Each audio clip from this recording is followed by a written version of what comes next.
مارج. أعوذ بالله من الشيطان الرجيم.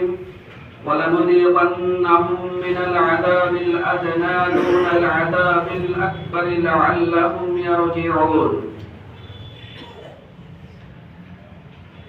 আলহামদুলিল্লাহ, আমাদের সকলের সব রকমের প্রশংসা, পরিণতি, সুজুদ সার্বভৌম ক্ষমতার একচ্ছত্র অধিপতি, জগৎ সমূহের মহান প্রতিপালক, চিরস্থায়ী চিরঞ্জীব মহান স্রষ্টা আল্লাহ সুবহানাহু ওয়া তাআলার জন্য সকলে সেই মহান রবের শাহী দরবারে অন্তরের অন্তরস্থল থেকে বলি আলহামদুলিল্লাহ। মধ্যে ধারায় শান্তি বর্ষিত হোক মানব সভ্যতার সর্বশ্রেষ্ঠ মহামানব, সত্যপথ, সত্যমত এবং সত্য রবের সন্ধান দাতা মুহাম্মদুর রাসূলুল্লাহ সাল্লাল্লাহু আলাইহি ওয়াসাল্লামের উপর, যে সকল সাহাবা, তাবে সহ সকল যুগের সকল মুসলিম মুসলিমাত, মুমিন মুমিনাত, নরনারী যাদের জীবনে সবকিছু উৎসর্গ করেছিলেন ইসলামের জন্য, মহান আল্লাহর জমিনে মহান আল্লাহর দ্বীন প্রতিষ্ঠা করার জন্য। আল্লাহ তুমি তাদের সকলকে জান্নাতের মেহমান হিসেবে কবুল করো, আল্লাহুম্মা আমিন। আমরা যারা আমাদের অভিভাবক, আত্মীয় স্বজন হারিয়েছি, আল্লাহ তুমি তাদের কবরকে জান্নাতের টুকরায় পরিণত করো, আল্লাহুম্মা আমিন। আজ জুম্মার আলোচ্য বিষয়, কেন এত ঘন ঘন ভূমিকম্প, বজ্রপাত, মানুষের কোন পাপের কারণে মহান আল্লাহ কোন গজবটা দিয়ে থাকেন। উক্ত আলোচ্য বিষয়ের মধ্যে সংক্ষিপ্ত আলোচনা থাকবে প্রাকৃতিক দুর্যোগ এবং আল্লাহ সুবহানাহু ওয়া তাআলার বাণী। অতঃপর কোন পাপের শাস্তি কোনটা, সর্বশেষ কেন এগুলো আসে, আল্লাহ যদি চান তো উক্ত বিষয়ে কিছু কথা বলবো ইনশাআল্লাহ। ওমা তাওফীক ইল্লা বিল্লাহ, আলাইহি তাওয়াক্কালতু ওয়া ইলাইহি উনীব। রব্বি ইশরাহ লি সাদরি ওয়া ইয়াসসির লি আমরি ওয়াহলুল উকদাতাম মিন লিসানি ইয়াফকাহু কাওলি।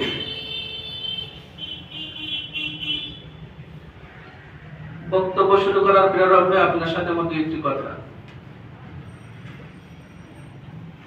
পৃথিবীর বর্তমান অবস্থা, মুসলিম জাতির বর্তমান অবস্থা, মুসলিম জাতির উপরে অন্যান্য জাতিদের যে আগ্রাসন এবং কোরআন এবং সহিহ সুন্নাহর আলোকে একথা সন্দেহাতীত যে আমরা প্রায় শেষ পর্যায়ে পৌঁছেছি। বলছি না অমুক তারিখে অমুক বছরে শেষ হয়ে যাবে, এই কথা বলছি না, তবে হয়তোবা আমরা অনেক শেষ পর্যায়ে এসে পৌঁছেছি। হয়তোবা আমাদের সামনে আফগান, ইসরায়েল, ফিলিস্তিন, কাশ্মীর, মায়ানমারের মতো পরীক্ষা আসতে পারে। বলছি না আসবে, আসতে পারে। যেহেতু আল্লাহ রাসূল বলেছেন গাজওয়াতুল হিন্দের কথা, সেহেতু গাজওয়াতুল হিন্দ হবে এটা সুনিশ্চিত। আমরা পেয়ে যেতে পারি অথবা না পেয়েও যেতে পারি, তবে আমাদের প্রস্তুত থাকতে হবে। প্রস্তুতি নেওয়ার সময় মনে হয় এসে গেছে। বলছি না অমুক তারিখে গাজওয়াতুল হিন্দ হবে, এ কথা বলছি না, তবে প্রস্তুতি নিয়ে রাখা ভালো। আর একটু ডিপলি আলোচনা করলে, যেহেতু আপনার শিক্ষিত মানুষ, পত্র পত্রিকায় নজর রাখেন, টিভির পর্দায় নজর রাখেন, আমি আর সেদিকে যেতে চাচ্ছি না। তো ঈমান, মুমিন আর ঈমান সব সময় প্রস্তুত থাকবে।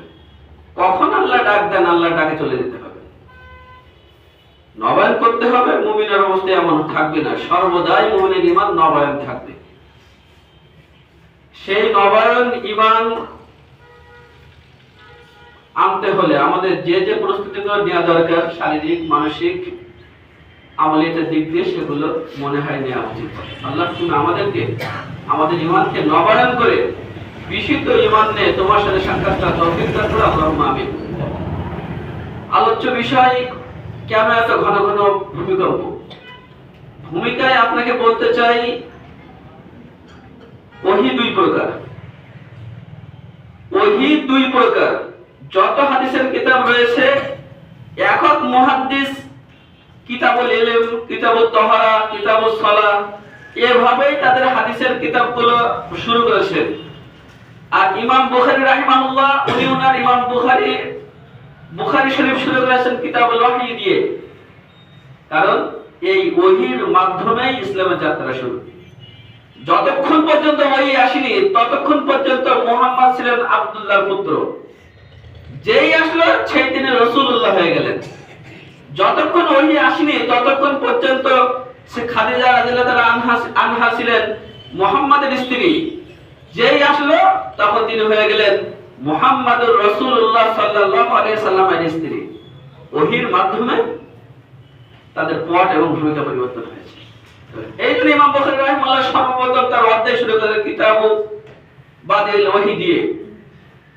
এই ওহী মূলত দুই প্রকার, একটা হলো আল্লাহর পক্ষ থেকে আসা ওহী, আর একটা ওহী হলো শয়তানের পক্ষ থেকে আসা ওহী। আল্লাহর পক্ষ থেকে আসা ওহী আবার বিভিন্ন ভাগে ভাগ করা হয়, সেদিকে যাচ্ছি না। শয়তানের পক্ষ থেকে একটা ওহী আসে, আর একটা ওহী আসে আল্লাহ সুবহানাহু ওয়া তাআলার পক্ষ থেকে। শয়তান কি ওহী করে, কার কাছে ওহী করে? মহান আল্লাহ বলেন ইন্না শায়াতিনা লা ইউহুনা ইলা আউলিয়াইহিম, নিশ্চয়ই শয়তান তার বন্ধুদের কাছে ওহী করে। নিশ্চয়ই শয়তান তার বন্ধুদের কাছে ওহী করে। এই ওহীটা কি? এই ওহীটা কি তার ব্যাখ্যা দিতে গিয়ে ইমাম ইবনে কাসির রাহিমাহুল্লাহ অনেক সুন্দর করে বলছেন ইলকুনা ইলাইহিমুল বাতিল, শয়তান তাদের অন্তরে বাতিল কথাবার্তা তৈরি করে দেয়। শয়তান তাদের অন্তরে মিথ্যা বিভ্রান্তকর কথাবার্তা জাগিয়ে দেয়। বর্তমান বিশ্ব প্রেক্ষাপটে সেই মিথ্যা কথাবার্তাগুলো কি দু একটি নমুনা দেই। এদেশে পরিচালিত আছে ধর্ম যার যার উৎসব সবার শয়তানের ওহী। পর্দা সেকালের একটা জীবন ব্যবস্থা শয়তানের ওহী। যে যে ধর্ম পালন করছে সবার ঠিকানা এক, আল্লাহ সন্তুষ্ট, শয়তানের ওহী। আমার দেহ আমার মন, যাকে খুশি তাকে দেব, নারী আন্দোলনের যত প্রকার স্লোগান রয়েছে সব শয়তানের ওহী। এনজিওদের যত স্লোগান বাংলার ভূমিতে চালু আছে সব শয়তানের ওহী। বামপন্থীদের যত প্রকার কথাবার্তা বই পুস্তকে আছে আর মাইকে আছে সব শয়তানের ওহী। এগুলো সব শয়তান অভিভাবক শেষে সেজে ওই যে সব মহিলাদের মাথার উপরে বড় বড় টিপ আছে দেখবেন সব শয়তানের দোসর। ওদের কাছে ওহী করে, আর ওদের কার্যালয়গুলো হলো শয়তানের থাকার আবাস। সেখানে বসে বসে ওরা মাইকে এসে প্রচার করে, সব শয়তানের ওহী। এই অসংখ্য শয়তানি ওহীর ভিতরে একটা ওহী হলো প্রাকৃতিক দুর্যোগ। প্রাকৃতিক দুর্যোগ এই দুটি শব্দ অন্যতম শয়তানের ওহী। যেই একটা ঘূর্ণিঝড় আসে বলে এটা প্রাকৃতিক দুর্যোগ, যেই ভূমিকম্প হয় এটা প্রাকৃতিক দুর্যোগ, যেই জলোচ্ছ্বাস হয় বন্যা হয় এটা হচ্ছে প্রাকৃতিক দুর্যোগ। স্পষ্ট শয়তানের ওহী। আল্লাহ এই কথাটাই কোরআনের ভিতরে এভাবে বলছেন ওয়ামা ইহুলিকুনা ইল্লা দাহার, যুগ আমাদের ধ্বংস করে, সময় আমাদের ধ্বংস করে, প্রকৃতি আমাদের ধ্বংস করে। এখানে আল্লাহর কোনো ক্ষমতা নেই। তৎকালীন যুগের কাফেররা ঠিক একই কথা বলতো। 1450 বছর আগের কাফেররা এই কথাটাই বলতো। যখন তাদের উপর আযাব আসতো ওরা বলতো ওয়ামা ইহুলিকুনা ইল্লা দাহার, প্রকৃতি আমাদের ধ্বংস করেছে। আল্লাহর গজব বলে এসব কিছু নেই, আল্লাহর গজব বলে এসব কিছু নেই। অথচ আল্লাহ সুবহানাহু ওয়া তাআলা স্পষ্ট ভাষায় সূরা রুমের ভিতরে বলছেন যাহারাল ফাসাদ ফিল বার ওয়াল বাহর বিমা কাসাবাত আইদিন নাস, জলে স্থলে যত বিপর্যয় সব তোমাদের হাতের কামাই। জলে স্থলে যত কামাই, যত বিপর্যয় সব তোমাদের হাতের কামাই।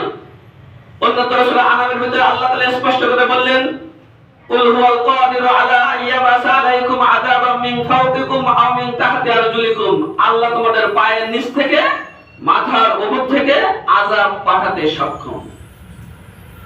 আল্লাহ তোমার পায়ের নিচ থেকে মাথার উপর থেকে আযাব পাঠাতে সক্ষম।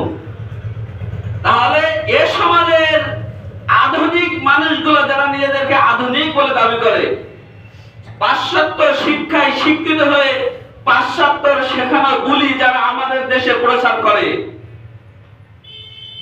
এরা বলছে আসমানি গজবকে বলছে প্রাকৃতিক দুর্যোগ। আর আমার রব স্পষ্ট করে এই কোরআনের ভিতরে বলছে এগুলো সব তোমাদের হাতের কামাই।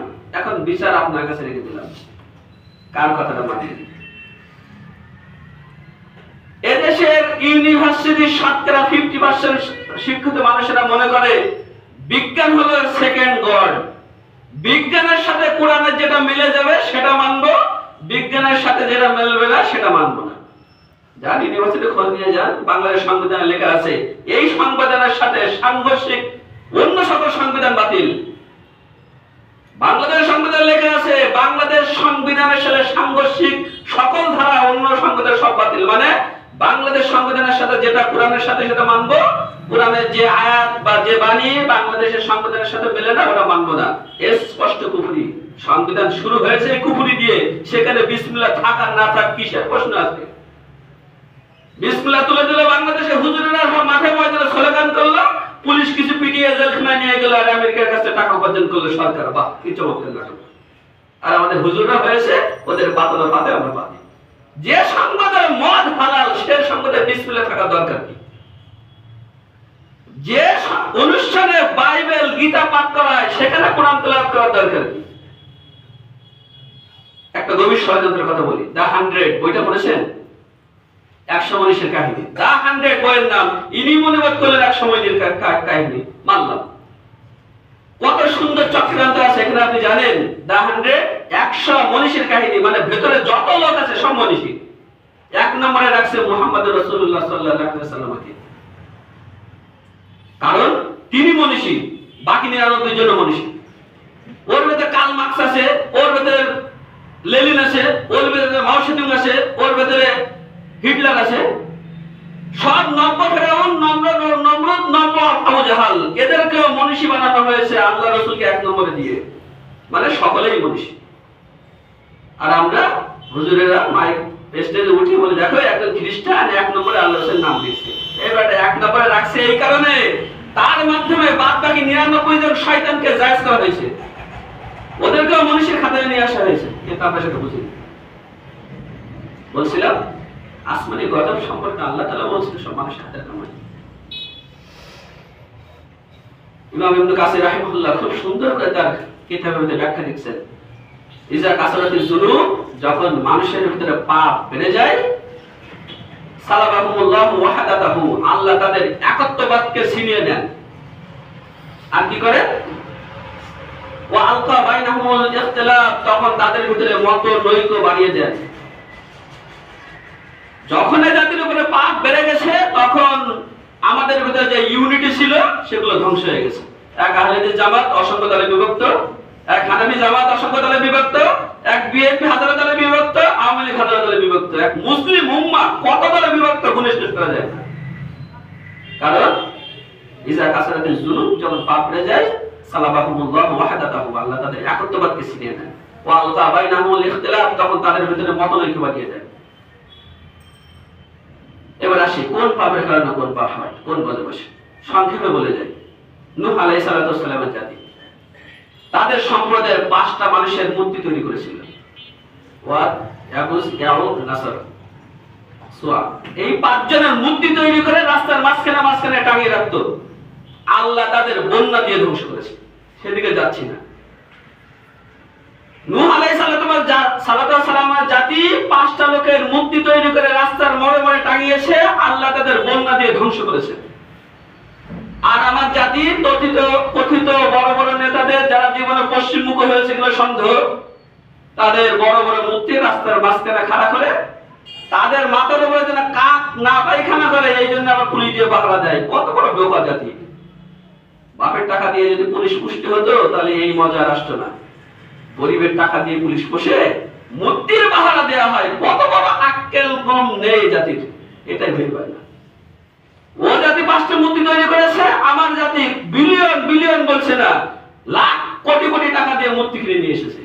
শুধু এক সংগঠন না, যে সংগঠন চলে যায় অন্য সংগঠন তার লোকজনদের মূর্তি নিয়ে আসে। কার দোষ দেবেন না আপনি? বাংলাদেশ হাইকোর্ট সর্বোচ্চ বিচারালয় তার সামনে মূর্তি স্থাপন করা হয়েছে। কেন বন্যা আসে? 2 ফিরাউনকে আল্লাহ ডুবিয়ে মেরেছিল। কেন? ইউযাবিহুনা আবনাআকুম ওয়া ইস্তাহয়ুনা নিসাআকুম, তারা পুত্রদের হত্যা করত আর মেয়েদের বাঁচিয়ে রাখত। তবুও তো ভালো, মেয়েদের বাঁচিয়ে রেখেছে। আর আমার জাতি আধুনিকতার নাম দিয়ে হুজুর বলেন আর পাবলিক বলেন সকলেই গণহারে সন্তান হত্যা করে চলেছে। দুইটার বেশি নেওয়া যাবে না, একটা হলে ভালো হয়। বলে দুইটার বেশি সন্তান হলে মানুষ করা যায় না, ভালো পড়াশোনা শেখানো যায় না।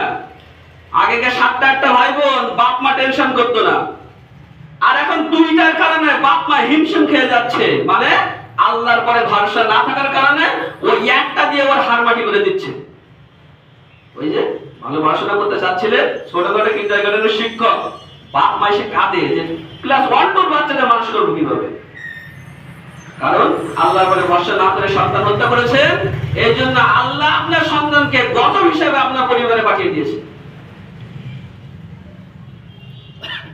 ফেরাউন নিজেকে রব বলে দাবি করেছিল, আল্লাহ আনা রব্বুকুমুল আ'লা, আমি সবচেয়ে বড় রব। আর আমরা নিজেদের আইনদাতা বিধানদাতা বলে দাবি করেছি। আসছে সেটা পরে। লূত আলাইহিস সালাতু ওয়াস সালামের জাতি কি করেছিল? পুরুষের সমকামিতা। বাংলাদেশে 9টা সংগঠন রয়েছে যারা পুরুষের সমকামিতা করে, এবং 2014 সালের পহেলা বৈশাখে সর্বপ্রথম যে যাত্রা হয়েছিল মঙ্গল শোভাযাত্রা, তার সেখানে একটা ব্যানার ছিল জুলহাস মান্নানের নেতৃত্বে, যাকে কলাবাগানে হত্যা করা হয়েছিল।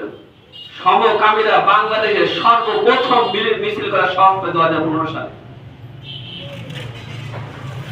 লূত আলাইহিস সালাতু ওয়াস সালামের জাতি প্রকাশ্য বৈঠকে মজলিস ডেকে সেখানে পাপ করত, মানে সবাই একসাথে পাপ করত।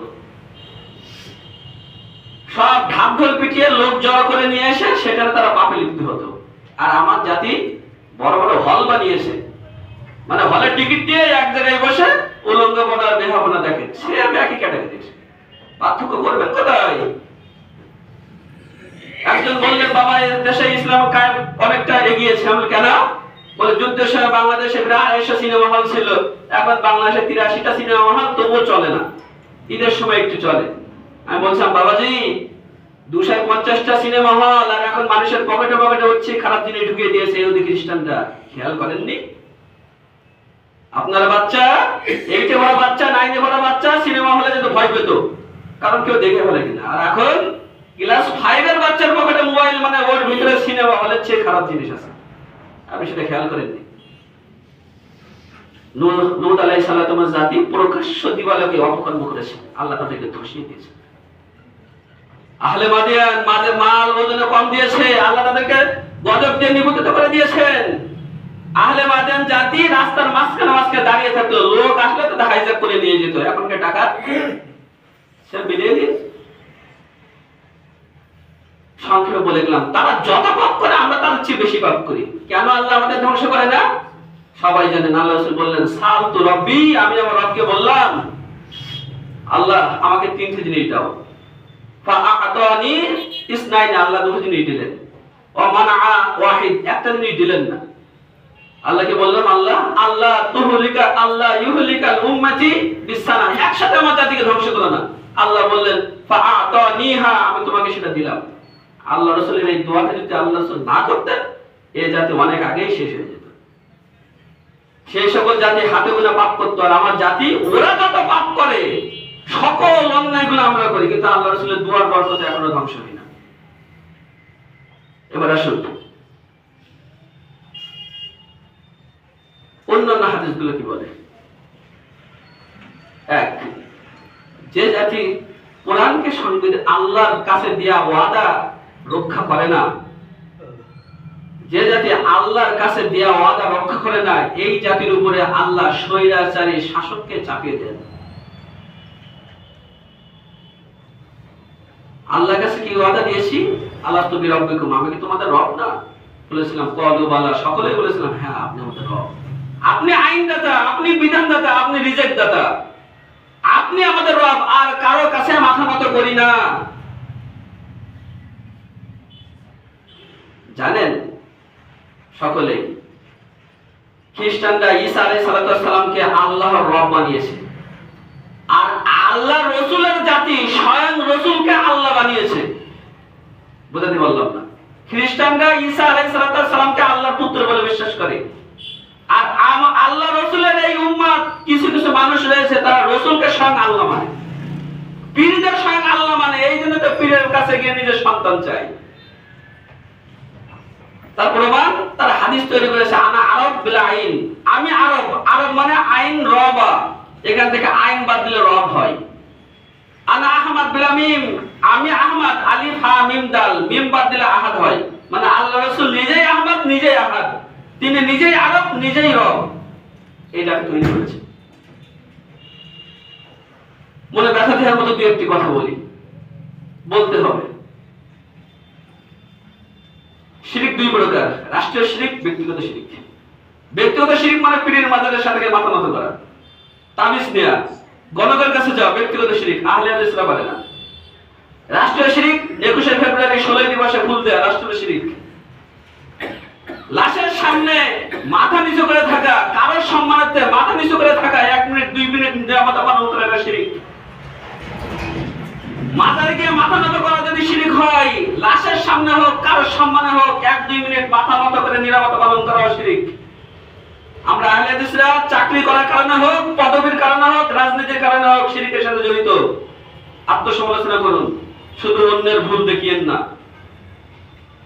হানাফিরা ঈদে মিলাদুন নবী পালন করে, তাই ওরা বিদআতি, ওরা কাফের, কত কিছু বলে যাচ্ছি। আর আমরা যে সন্তানের বার্থডে পার্টি, নিজের বিবাহ বার্ষিকী পালন করি, তাহলে আমরা বিদআত করি না? আত্মসমালোচনা করতে শিখুন।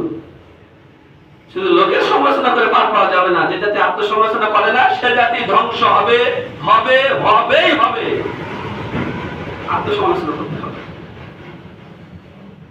আমি রাজনৈতিক নেতা, আহলে হাদিস রাজনৈতিক নেতা, 21শে ফেব্রুয়ারি গিয়ে ফুল দিয়ে আসলাম।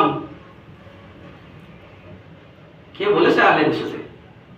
বলছিলাম যেতে আল্লাহর কাছে দেয়া ওয়াদা রাখে না, সেই জাতির উপরে আল্লাহ ইন্নাল্লাহা ইউসাল্লিতু আলা কওমিন খানু আহদাহু, যে জাতি আল্লাহর কাছে দেয়া ওয়াদা ভঙ্গ করে, আদুওয়াহু, সেই জাতির উপরে আল্লাহ তার উপরে স্বৈরাচারী শাসককে চাপিয়ে দেন। পলাশের প্রান্তরে যখন বিজয় হলো, ব্রিটিশদেরকে চাপিয়ে দিল। 48-এ ব্রিটিশ চলে গেল, পরোক্ষভাবে ব্রিটিশের আইনের মাধ্যমে এদেশের মানুষকে শোষণ করা হয়েছে। 48-এর পরে 71 পর্যন্ত পাকিস্তানের অধীনে ছিলাম। 71-এর পরে কখনো ভারত, কখনো আমেরিকা, কখনো চীন, কখনো রাশিয়ার অধীনে আমরা জর্জরিত, স্বাধীন এখনো হতে পারিনি। আল্লাহ অদৃশ্যভাবে এই জাতির উপরে অন্য জাতির রাজত্ব কায়েম করে রেখেছেন, কারণ আল্লাহর কাছে দেওয়া ওয়াদা আমরা পালন করি।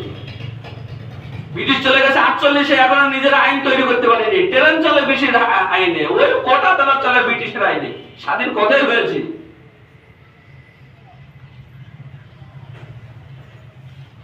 দুই, যে জাতি কোরআনকে সংবিধান হিসেবে মানে না, সেই জাতির উপরে আল্লাহ দারিদ্রতাকে চাপিয়ে দেন।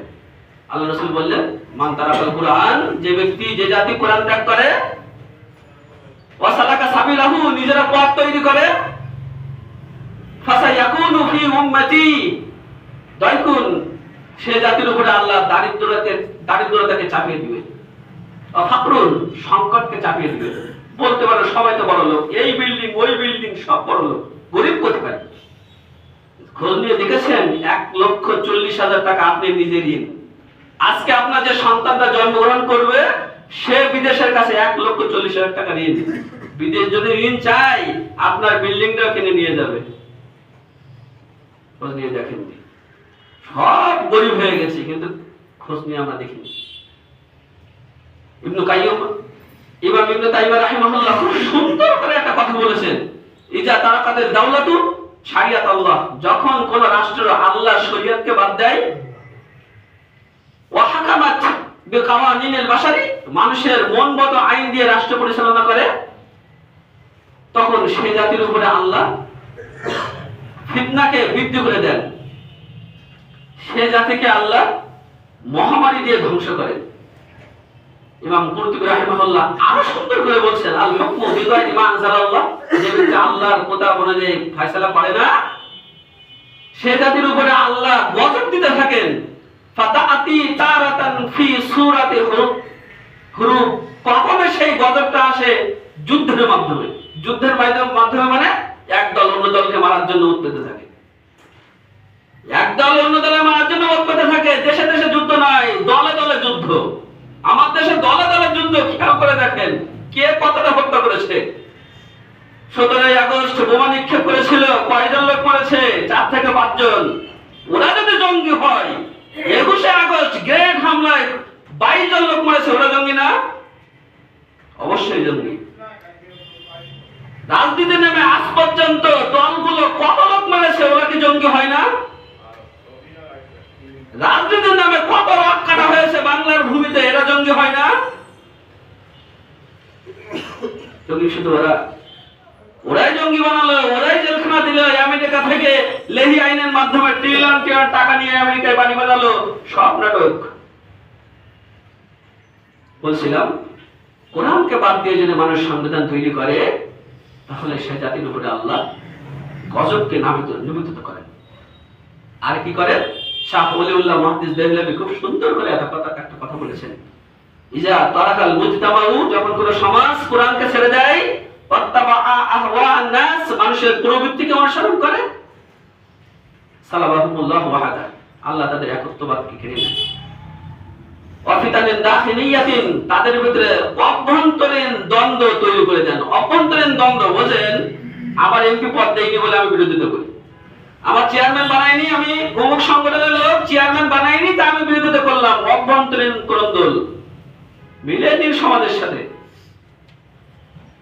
আসুন, ছোটবেলায় দেখেছি আকাশের বৃষ্টিতে ক্ষেত খামারি হয়, এখন আর আকাশে বৃষ্টি হয় না, মাটির নিচের পানির লেয়ারও নিচে নেমে যাচ্ছে। দিন দিন পানি এতটা চলে যাচ্ছে, পানি ওঠাও কষ্ট হয়। কেন? আল্লাহ রাসূল স্পষ্ট করে বললেন, লাম ইয়ামনাউ যাকাত আমওয়ালিহিম, তোমাদের সম্পদের যাকাতকে তোমরা দিচ্ছ না, এই কথা ভেবো না। ইয়ামনাউনাল মাতারা মিনাস সামায়ে, তোমরা আকাশ থেকে পানি নিয়ে বন্ধ করে দিও। মানে যে জাতি যাকাত দেয় না, সেই জাতির উপরে আল্লাহ আকাশ থেকে পানি বর্ষণ করে দেন। লাউলাল বাহাইমু লামিন তারু, যদি ওই জাতির ভিতরে পাখি আর পশু না থাকতো, তাহলে আল্লাহ বৃষ্টি দিতেন না। এই হাদিস প্রমাণ করে, যখন থেকে মানুষ যাকাত ওষুধ দেওয়া বন্ধ করেছে, তখন থেকে আল্লাহ আসমানি বৃষ্টি দেওয়া বন্ধ করে দিয়েছেন।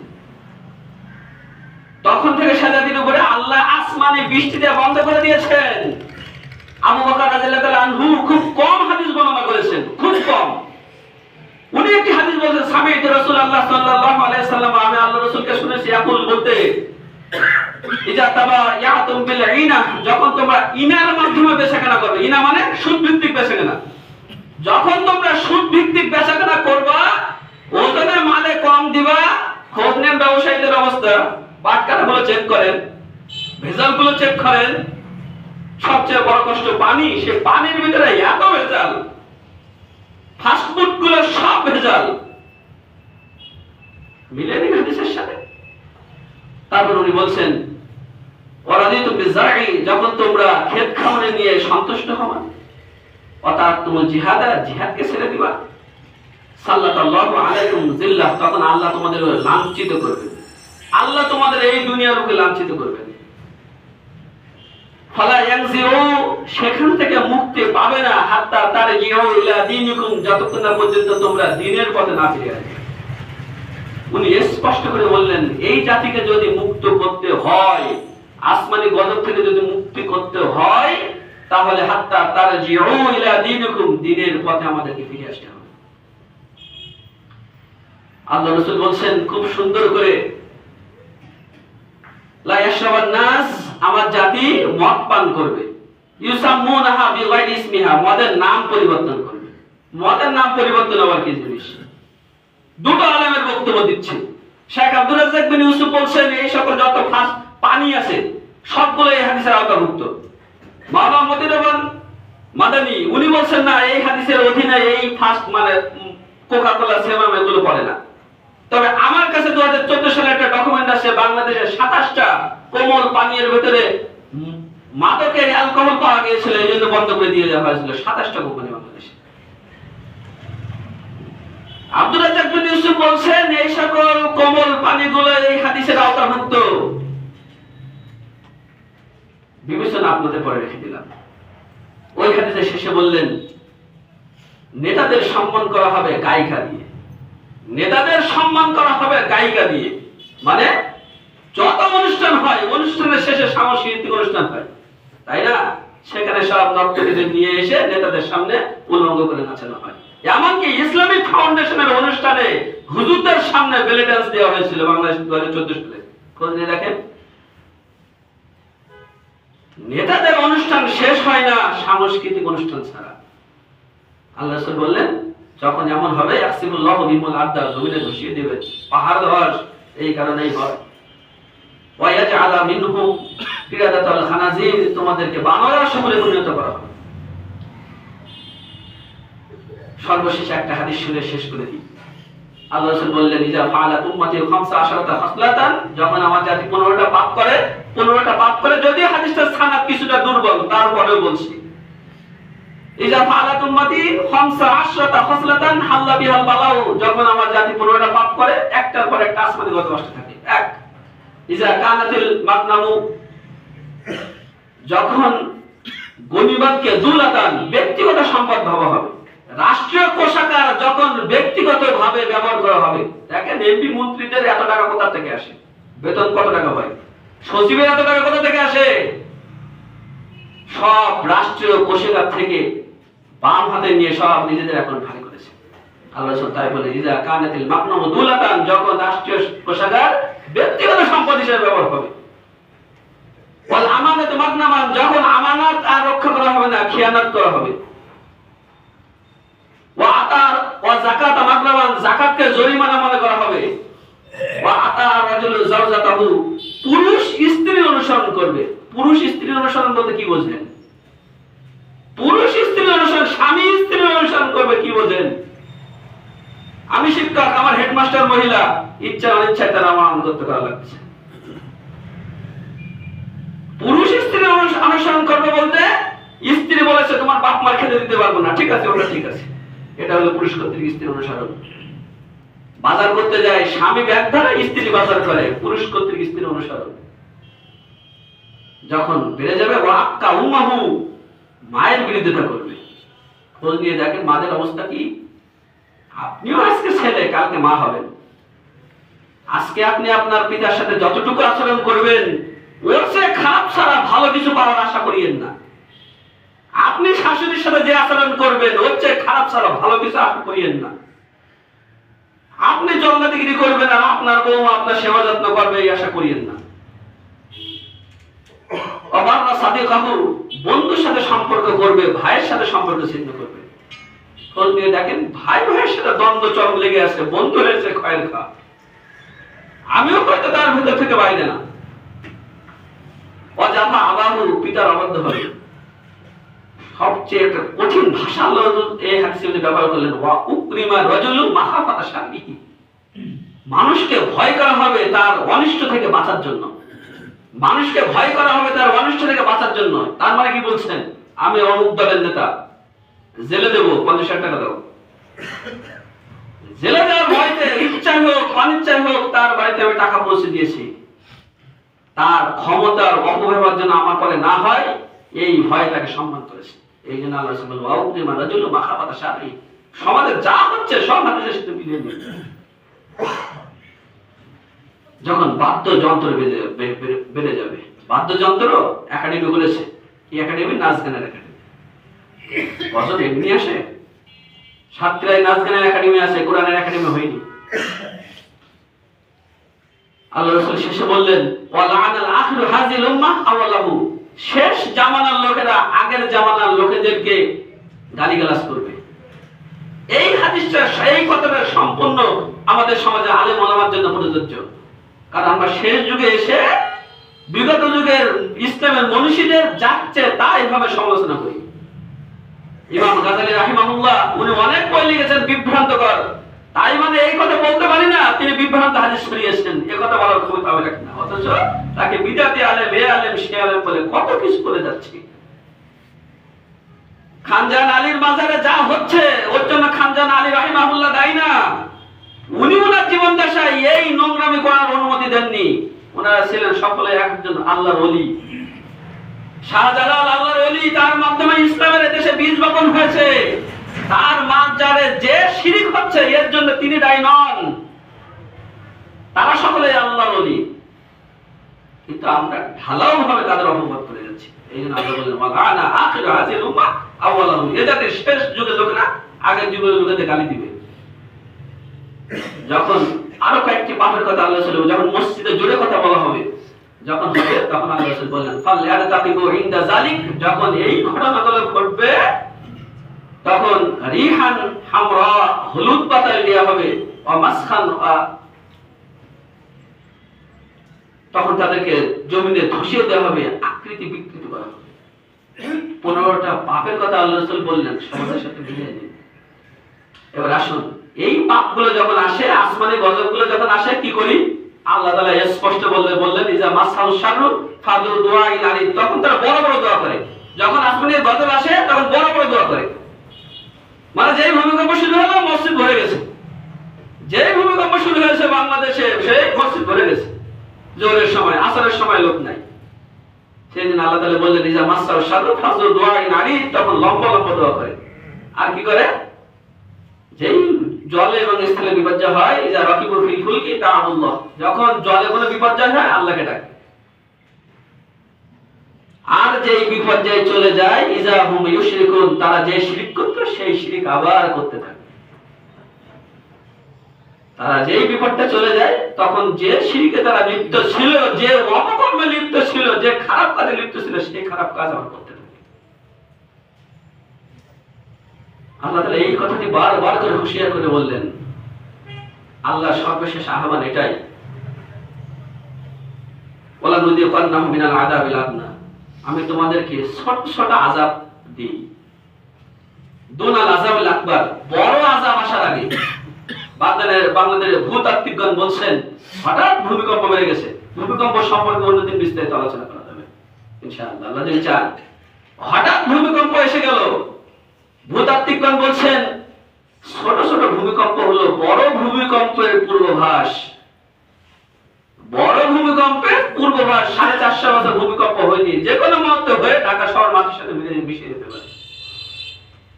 ছোট ছোট ভূমিকম্প হলো বড় ভূমিকম্পের পূর্বাভাস। আল্লাহ তাআলা এই কথাটি বললেন, ওয়ালা নুযিকান্নাহুম মিনাল আযাবিল আদনা, ওদেরকে ছোট ছোট পাপের শাস্তি দেই, দুনাল আযাবিল আকবারি, বড় শাস্তি আসার আগে। ছোট ছোট ভূমিকম্প দেই বড় ভূমিকম্প আসার আগে, লাআল্লাহুম ইয়ারজিউন, যাতে করে তারা ফিরে আসে, যাতে করে তারা ফিরে আসে। ফিরে কি আসবো আল্লাহর পথে? বড় ভূমিকম্প আসার আগে, বড় গজব আসার আগে আমরা কি পারবো আল্লাহর পথে ফিরে এসে নিজেদেরকে পাপ পঙ্কিলতা মুক্ত রাখতে? যত আসমানি গজব রয়েছে সব বিমা কাসাবাত আইদিন নাস, আমাদের হাতে না। আমরা দুই হাতে সবগুলো উপার্জন করেছি, আমরা আল্লাহর কাছে এগুলো চেয়ে নিয়ে এসেছি। আল্লাহ তাআলা যে কথাটা আপনাকে বলেছেন লাআল্লাহুম ইয়ারজিউন, তারা কি ফিরে আসবে? আমরা কি পারবো আমাদের পাপগুলো থেকে মুক্ত হয়ে আল্লাহর পথে ফিরে আসতে? যদি পারি তাহলে আল্লাহ আমাদের ইহকাল এবং পরকালকে সুন্দর করবেন। আর যদি না পারি তাহলে হয়তোবা নূহ আলাইহিস সালাতু ওয়াস সালামের অবাধ্য জাতি, লূত আলাইহিস সালাতু ওয়াস সালামের অবাধ্য জাতি, আহলে মাদিয়ানের মতো আমাদেরকেও আল্লাহ জমিন উল্টিয়ে ধ্বংস করে মারবেন। ডেড সি, যেখানে এই জাতিকে ধ্বংস করা হয়েছিল, সামনে আছে সেই নিদর্শন, তারপরে সেই ডেড সিতে যাবতীয় অপকর্ম ডেড সিতে হয়। লূত আলাইহিস সালাতু ওয়াস সালামের স্ত্রীর মূর্তি এখনো আছে, তা দেখেও আমরা শিখি না। ফিরাউনের লাশ এখনো আছে, আল্লাহ জীবিত রেখেছেন মানুষের জন্য নিদর্শন রূপে, সেই নিদর্শন দেখে আমরা শিখি না। পারবো কি শিখতে? আল্লাহ তুমি আমাদেরকে তোমার বড় পাকড়াও থেকে হেফাজত করো, তোমার বড় বিপদ আসার আগে ছোট ছোট বিপদ থেকে শিক্ষা নিয়ে তোমার পথে চলার এবং তোমার পথে চলে শেষ শিক্ষা তৌফিক দান করো।